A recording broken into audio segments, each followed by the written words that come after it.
মা অসুস্থ, শরীরের অবস্থা খুব খারাপ। ওই ডাক্তার দেখাই তো, মা তোর কথা বললো, তোর দেখতে চাইলেও ভাবলাম তোর কাছে আইসা খবরটা দিই। তুই তো ফোনও ধরস না। চল না ভাই। না, আমি এখন ব্যস্ত আছি। আর এই যে তুমি হুটহাট করে বাসায় চলে আসো, যদি তোমাকে কেউ দেখে ফেলতো তাহলে আমার মান সম্মান ইজ্জত কোথায় যেত? আমি হচ্ছে আমাদের চেয়ারম্যান স্যারের মেয়েকে বিয়ে করছি। তুই বিয়ে করে ফেলাইছস? একবারও জানাইলি না। আর আমি তোর ভাই, রক্তের ভাই। আমি পরিচয় দিলে তোর মান সম্মান সব নষ্ট হয়ে যেত। কি করো? এই নাও টাকা নাও। না, টাকা দিয়ে কি করবো? মায়ের চিকিৎসা করবা। না, টাকা লাগবে না ভাই, আমি খবর টাকা দিতেছি। নাও, তাড়াতাড়ি এখান থেকে বিদায় হও। রতনের কাছে গেছিলি? গেছিলাম। কি কইছে?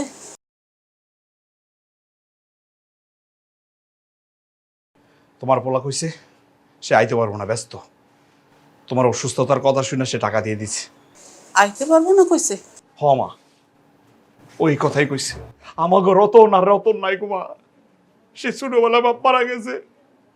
ওরে আমি আমার সাথে শহরে নিয়ে আইছি, ভাবছি গ্রামে থাকলে ও নষ্ট হয়ে যাবে। আমি বস্তিতে ছিলাম, ওরে রাখছি। আমি না খাইয়া ওরে খাওয়াইছি, পড়ালেখা করাইছি। ও কতটা কষ্ট করছে রতনের লেগা। ও গার্মেন্টসে চাকরি করছে, ওভার টাইম করছে খালি আমার ভাইটার লেগা। ও ভালো পড়ালেখা করবো, বড় চাকরি করবো। চাকরি ও ঠিকই করছে, কিন্তু এখন এখন আমাদের ভুলে গেছে।